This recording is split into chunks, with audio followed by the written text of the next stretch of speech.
اعوذ باللہ من الشیطان الرجیم بسم اللہ الرحمن الرحیم۔ حضرت مصعب بن عمیر رضی اللہ عنہ کا سختیاں برداشت کرنا۔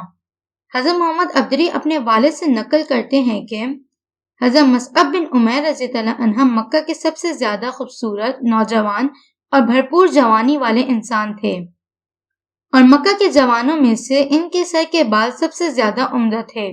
ان کے والدین ان سے بہت محبت کرتے تھے۔ ان کی والدہ بہت زیادہ مالدار تھیں۔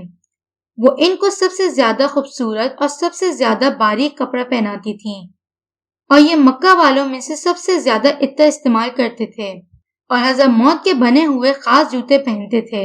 حضور صلی اللہ علیہ وآلہ وسلم ان کا تذکرہ کرتے ہوئے فرماتے ہیں کہ میں نے مکہ میں مصعب بن عمیر سے زیادہ عمدہ بال والا اور ان سے زیادہ باریک جوڑے والا اور ان سے زیادہ ناز اور نعمت میں پلا ہوا کوئی نہیں دیکھا۔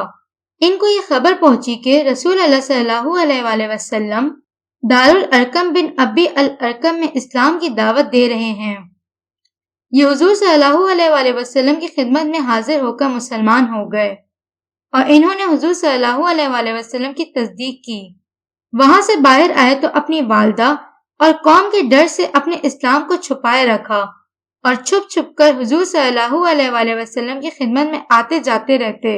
ایک دن ان کو عثمان بن طلحہ نے نماز پڑھتے ہوئے دیکھ لیا، اور اس نے جا کر ان کی والدہ اور قوم کو بتا دیا۔ ان لوگوں نے ان کو پکڑ کر قید کر دیا، چنانچہ یہ مسلسل قید میں رہے یہاں تک کہ پہلی ہجرت کے موقع پر حبشہ چلے گئے۔ پھر جب وہاں سے مسلمان واپس آئے تو یہ بھی واپس آ گئے۔